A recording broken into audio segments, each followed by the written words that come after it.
اب تم رہو گی ہی ہمارے پاس، سلطان نے کہا۔ ہم تمہیں وہاں لے چلیں گے جہاں ملزموں سے اقبالی بیان لیے جاتے ہیں۔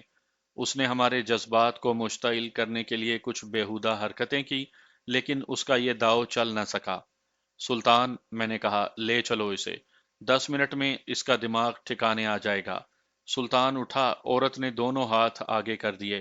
ٹھہر جاؤ، اس نے کہا، میری ایک بات سن لو۔ میں اس قسم کی ملزم نہیں جیسی تم سمجھ رہے ہو، اس نے کہا۔ میں انگریزوں کی مجرم ہوں، تمہاری نہیں۔ تم ہندوستانی ہو، میں نے اپنا نام غلط بتایا تھا، میرا نام رضیہ نہیں لاجونتی ہے۔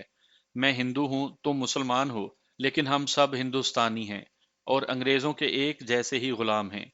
مجھ میں اور تم دونوں میں یہ فرق ہے کہ میں غلامی کی زنجیریں توڑنے والوں میں سے ہوں اور تم انگریزوں کی نوکری میں آ کر مجھے مجرم سمجھ رہے ہو۔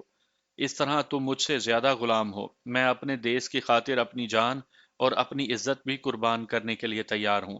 اگر تم آزادی کا مطلب سمجھتے ہو تو ایک ہندوستانی عورت کی عزت کا ضرور خیال کرو گے۔ ہم پہلے تو یہ جاننا چاہتے ہیں کہ ہندوستانی عورت نے ہمیں دھوکہ کیوں دیا، میں نے کہا۔ تمہارا لیکچر بعد میں سنیں گے۔ تمہیں شاید ابھی یہ احساس نہیں ہوا کہ 2 پولیس افسروں کو دھوکہ دینا کتنا بڑا جرم ہے اور اس کی سزا کیا ہے، سلطان نے کہا۔ اس جرم کے بعد ہمارے لیے ضروری ہو گیا ہے کہ تم سے معلوم کریں کہ تم نے یہ جرم کیوں کیا ہے۔ اس نے پھر ہندوستان کی آزادی کی بات بلکہ لیکچر دینا شروع کر دیا۔ ہمارے سامنے سیدھا راستہ تھا، اسے ہم تفتیشی کمرے میں لے جاتے اور انسپیکٹر ول کو بلا لیتے، لیکن میں نے اس عورت کے ذریعے بہت بڑا شکار خود مارنے کا فیصلہ کر لیا۔ میں کمرے میں ہی سلطان کو ذرا پرے لے گیا اور اسے اپنے فیصلے سے آگاہ کر دیا۔ یہ اسی گروہ کی معلوم ہوتی ہے جسے ہم نے توڑا ہے، سلطان نے کہا۔ اس عورت کو انتقامی کارروائی کے لیے بھیجا گیا ہے۔ اس سے ہم گروہ کا خفیہ اڈا معلوم کریں گے اور پورا شکار مار کر ایس پی جانسن کو اطلاع دیں گے۔ اگر ہم نے اسے ول کے حوالے کر دیا تو یہ اسی کا کارنامہ بن جائے گا۔ انعام اور ترقی ہم کیوں نہ لیں؟ میں نے بھی یہی سوچا تھا، لیکن ہمارے سامنے ایک مشکل تھی۔ کسی گھریلو یا شریف عورت سے اقبال جرم کروانا ہو جو وہ کسی مجبوری کے تحت کر بیٹھی ہو، تو اسے کوئی اذیت دینے کی ضرورت نہیں پڑتی۔ اسے صرف یہ کہہ دو کہ اس کی عزت برباد کر دی جائے گی تو وہ اسی دھمکی سے ہتھیار ڈال دیتی ہے۔ لیکن ہمارے ہاتھ ایسی عورت آئی تھی جسے اپنی عصمت کا کوئی خیال نہیں تھا، بلکہ وہ اپنا اتنا خوبصورت جسم رشوت کے طور پر پیش کر رہی تھی۔ اس پر تشدد ہم اپنے کمرے پر اپنے طور پر ہی نہیں کر سکتے تھے، باقاعدہ کاغذی کارروائی کر کے اسے اپنے بالائی افسروں کے حوالے کرنا تھا، جو ہم نہیں کرنا چاہتے تھے۔ یہ میں بتا چکا ہوں کہ ہم یہ کارنامہ پورے کا پورا اپنے کھاتے میں ڈالنا چاہتے تھے۔ دیکھو لاجونتی، میں نے اسے کہا، جو رشوت تم نے پیش کی ہے وہ ہم ٹھکرا چکے ہیں اور کسی قیمت پر قبول نہیں کریں گے۔ ہمیں یہ بھی معلوم ہے کہ یہ جرم تم سے کروایا جا رہا ہے۔ یہ تمہارا ذاتی جرم نہیں بتاؤ گی تو 1 گھنٹے کے اندر اندر تمہارا حلیہ بگڑ چکا ہوگا۔ تم مر جاؤ گی تو بھی ہم سے باز پرس نہیں ہوگی، اور جنہوں نے تمہیں بھیجا ہے انہیں پتہ ہی نہیں چلے گا کہ تم کہاں غائب ہو گئی ہو۔ سلطان احمد نے اس کا ایک ہاتھ پکڑ لیا، اپنی ایک انگلی اس کی شہادت اور درمیانی انگلی کے درمیان رکھ کر اس کی انگلیوں کو دبایا۔ اس کی انگلیاں پتلی پتلی سی تھیں۔ لاجونتی کی چیخ نکل گئی۔ سلطان نے اس کی انگلیوں کو اور زیادہ دبایا تو وہ تڑپنے اور منتیں کرنے لگی کہ اسے چھوڑ دیا جائے۔ سلطان نے تھوڑی دیر کے بعد اسے چھوڑ دیا۔ اس عورت نے اپنی انگلیوں کو یوں دبایا اور دیکھا جیسے یہ کٹ گئی ہوں۔ یہ تو کچھ بھی نہیں، میں نے کہا۔ اسے تو ہم پولیس کا پیار کہا کرتے ہیں۔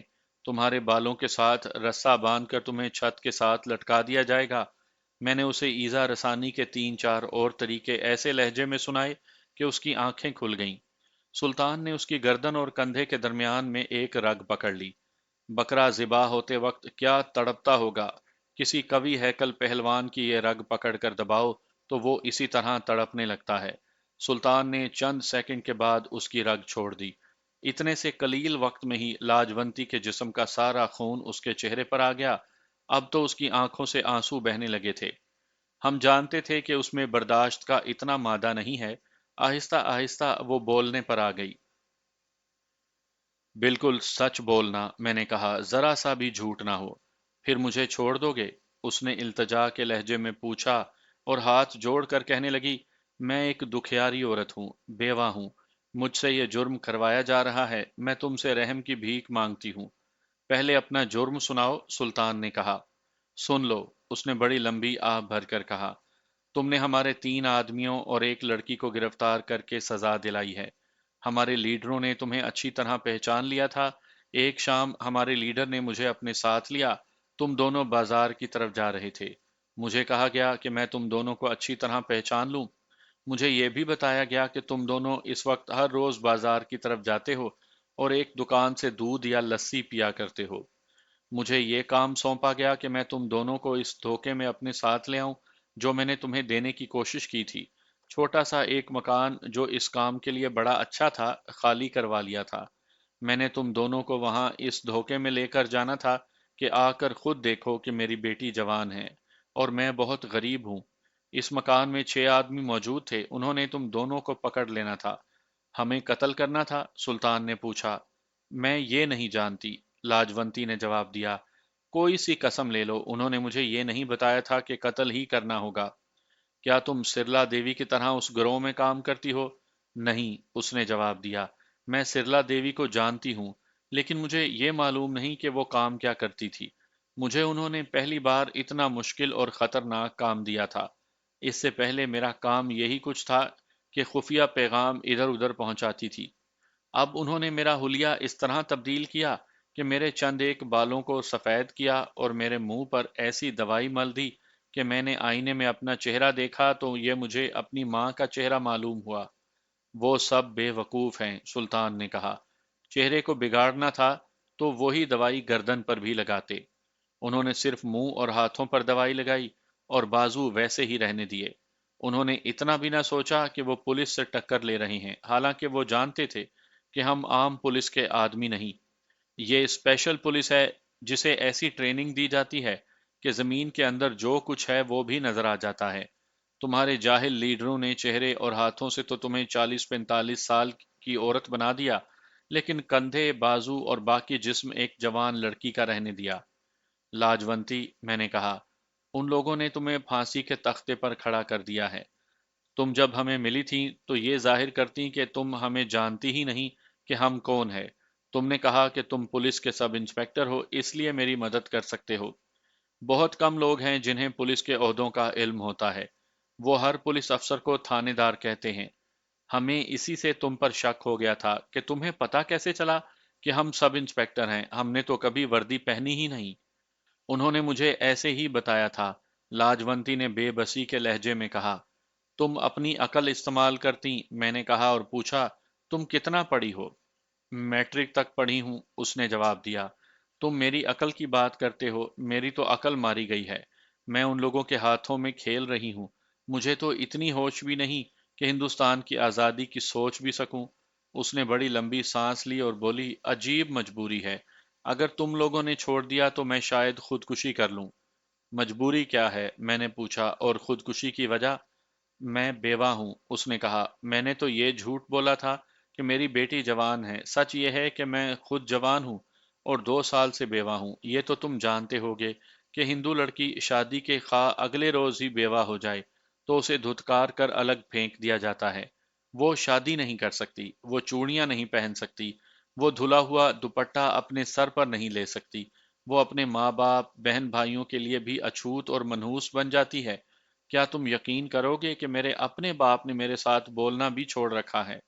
ماں کے دل میں کچھ پیار ہے لیکن دوسروں کے سامنے وہ مجھے پیار سے نہیں بلا سکتی۔ ہر ہندو بیوہ کے ساتھ تو ایسا سلوک نہیں ہوتا، سلطان نے کہا۔ میرا خاندان کٹر برہمن ہے، اس نے کہا، اور دقیانوس بھی۔ انہوں نے تو مجھے مندر کی داسی بنا دیا تھا لیکن میں وہاں سے بھاگ آئی ہوں۔ کیوں؟ ان پنڈتوں سے تو تم اچھے ہو جنہیں ہم ملیچ سمجھتے ہیں، لاجونتی نے کہا۔ مندروں میں جو بیوہ جاتی ہے اسے پنڈت اپنی داشتہ بنا لیتے ہیں۔ میں اس مندر سے جہاں لوگ اپنے آپ کو پاک کرنے کے لیے جاتے ہیں، ناپاک ہو کر نکلی۔ پھر میرا باپ مجھے ایک آشرم میں چھوڑ آیا۔ تم جانتے ہو کہ آشرم کیا ہوتا ہے؟ وہاں مجھ جیسی بیوہ لڑکیوں کو اس طرح رکھا جاتا ہے کہ انہیں باہر کی ہوا بھی نہیں لگ سکتی، لیکن آشرم کے کرتا دھرتا آدمی اور بڑا پنڈت ان لڑکیوں سے عصمت فروشی کا باقاعدہ کاروبار چلاتا ہے۔ میں نے آشرم میں 6 مہینے اپنے آپ کو بچائے رکھا۔ وہاں مجھے مارا پیٹا گیا، پھر بھی میں ان کے راستے پر نہ چلی۔ آخر ایک روز وہاں سے بھاگ آئی، گھر آئی تو باپ نے مارا پیٹا بھی اور میرے ساتھ بول چال بند کر دی۔ دہشت گردوں کے پاس تم خود آئی تھی؟ میں نے پوچھا۔ نہیں، اس نے جواب دیا، مجھے ادھر گھسیٹا گیا۔ یہ لوگ کہتے تھے کہ تمہاری کوئی زندگی نہیں رہی، یہ ایک ایسا راستہ ہے جس پر چلو گی تو تمہارے سارے پاپ کٹ جائیں گے۔ میں جب ان میں شامل ہوئی تو میں نے محسوس کیا کہ وقت گزارنے کے لیے یہ اچھی مصروفیت ہے۔ یہ لوگ بھی تمہارے ساتھ پنڈتوں والا سلوک کرتے ہوں گے؟ سلطان نے کہا، تم آخر خوبصورت اور جوان لڑکی ہو۔ نہیں، اس نے جواب دیا، یہ کچھ اور قسم کے لوگ ہیں۔ اس کا مطلب یہ ہوا کہ تم ان کے ساتھ مطمئن اور خوش ہو؟ میں نے کہا۔ بالکل نہیں، لاجونتی نے کہا۔ میری جوانی اگر ڈھل گئی ہوتی تو میں اس کام میں خوش رہتی، لیکن تم میری عمر دیکھ رہے ہو۔ میں اپنی اس خواہش کو کہ میرا اپنا ایک گھر ہو، خامند ہو، بچے ہوں، کیسے دبا سکتی ہوں؟ شاید ایسے انسان ہوتے ہوں گے جو اپنی فطرت کا گلا گھونٹ دیتے ہوں گے۔ میں فطرت کے ہاتھوں مجبور ہوتی جا رہی ہوں۔ میں نے خودکشی کی بات اس لیے کی تھی کہ میرا کوئی مستقبل نہیں۔ اگر ہے تو یہی ہے کہ میں قابل نفرت انسان بنی رہوں اور پردے پردے میں کسی کو اپنا آشنا بنا لوں۔ اگر کوئی مسلمان تمہیں پسند کرے تو کیا تم اپنا مذہب چھوڑ کر اس کے ساتھ شادی کر لو گی؟ سلطان نے پوچھا۔ ایک مسلمان نے مجھے پسند کیا تھا، لاجونتی نے کہا۔ وہ میری محبت کا دم بھرتا تھا۔ میں نے اسے کہا کہ میں مسلمان ہو جاؤں گی اور وہ میرے ساتھ شادی کر لے، لیکن وہ مجھے بیوی نہیں داشتہ بنانا چاہتا تھا۔ سب جانتے ہیں کہ جو لڑکی 2 سال سے بیوہ ہے وہ چال چلن کی صاف نہیں ہو سکتی۔ یہ ایک ایسی وجہ ہے کہ میرے ساتھ کوئی مسلمان، عیسائی یا سکھ شادی نہیں کرتا۔ میں کہتی ہوں میرے ساتھ کوئی شادی کر لے تو ساری عمر اس کی جوتیاں چاٹتی رہوں گی۔ اگر میں تمہارے ساتھ شادی کرنا چاہوں تو راضی ہو جاؤ گی؟ سلطان نے پوچھا۔ میں نے ذرا چونک کر سلطان کی طرف پھر لاجونتی کی طرف دیکھا۔ سلطان کے چہرے پر سنجیدگی تھی۔ میں اس کی استادی سمجھ گیا۔ وہ لاجونتی کو شادی کا جھانسا دے کر اس سے راز کی باتیں پوچھنا چاہتا تھا۔ لاجونتی کا چہرہ سپاٹ تھا، اس کے سوا اس کا کوئی رد عمل نہیں تھا۔ مذاق نہ کرو، لاجونتی نے کہا۔ میں نے ٹھیک سنا تھا کہ پولیس والوں کے دل میں جذبات ہوتے ہی نہیں۔ تم ایک مظلوم لڑکی کے ساتھ مذاق کر رہے ہو؟ لاجونتی، سلطان نے کہا، اگر ہم میں جذبات نہ ہوتے تو جس طرح تم نے اپنے آپ کو پیش کیا تھا، ہم انکار نہ کرتے بلکہ انتظار ہی نہ کرتے کہ تم خود اپنے آپ کو پیش کرو۔ میں تمہارے ساتھ شادی کرنا چاہتا ہوں، دیکھنا یہ ہے کہ تم میرے ساتھ وفا کرو گی یا نہیں۔ کہتے ہیں ہندوؤں پر اعتبار نہیں کرنا چاہیے۔ سچ پوچھتے ہو؟ لاجونتی نے کہا۔ مجھے ہندوؤں سے نفرت ہو گئی ہے۔ وجہ میں بتا چکی ہوں۔ اگر تم مذاق نہیں کر رہے تو میں تیار ہوں، جب کہو گے آ جاؤں گی۔ اپنے لیڈروں کے نام اور پتے بتاؤ، سلطان نے کہا۔ اپنے گھر کا پتہ بتاؤ۔ یہ بھی سوچ لو کہ ہم خفیہ ذرائع سے معلوم کر لیں گے کہ تم نے اپنا گھر اور دوسروں کے گھر صحیح بتائے ہیں۔ پھر شادی کا دھوکہ دینے کی کیا ضرورت تھی؟ لاجونتی نے اداس سے لہجے میں کہا۔ یہ میں جانتی تھی کہ تم مجھ سے یہی پوچھو گے۔ انہوں نے مجھے بتایا کہ تم اگر پکڑی گئیں تو پولیس تمہیں دھمکیاں دے گی، لالچ بھی دے گی اور ہم سب کے نام پتے پوچھے گی۔ تمہاری بہادری یہ ہوگی کہ اپنے دیس پر قربان ہو جانا، کسی کا نام نہ بتانا۔ تم دھمکیاں دے چکے ہو، اب شادی کا لالچ دیتے ہو۔ پولیس صرف دھمکیاں نہیں دیا کرتی، میں نے کہا۔ اگر چاہتی ہو تو ہم تمہیں گرفتار کر لیتے ہیں اور آدھی رات تک تمہیں پتہ چل جائے گا کہ پولیس صرف دھمکیاں اور لالچ نہیں دیا کرتی۔ سلطان نے مجھے آنکھ سے اشارہ کیا اور میں باہر نکل گیا۔ یہ بھی پولیس کا ایک طریقہ کار ہوتا ہے کہ اس قسم کے ملزم کے پاس صرف ایک تفتیشی افسر رہتا ہے اور وہ ایک خاص انداز سے پوچھ تاچھ جاری رکھتا ہے، پھر دوسرا جاتا ہے اور وہ مختلف انداز سے تفتیش کرتا ہے۔ سلطان نے وہی طریقہ اختیار کیا تھا۔ یہ تو میں مان نہیں سکتا تھا کہ سلطان واقعی اس ہندو لڑکی کے ساتھ شادی کر لے گا۔ عام ذہن کے لوگ کہہ سکتے ہیں کہ ہم اسے ڈرا دھمکا کر اور تشدد سے تمام باتیں پوچھ سکتے تھے۔ اگر ہم پوچھ لیتے تو کیا ہو جاتا؟ ان سب کو گرفتار کر لیتے تو کس الزام پر ان کے خلاف مقدمہ چلاتے؟ اس لڑکی کو گرفتار کرتے تو یہ کہہ دیتی کہ میں اور سلطان اسے زبردستی اپنے کمرے میں گھسیٹ لائے ہیں اور اسے خراب کرنا چاہتے ہیں۔ جاسوسوں اور تخریب کاروں کو عین موقع پر پکڑا جاتا ہے اور کوشش یہ کی جاتی ہے کہ ان کے گروہ کے زیادہ سے زیادہ آدمیوں کو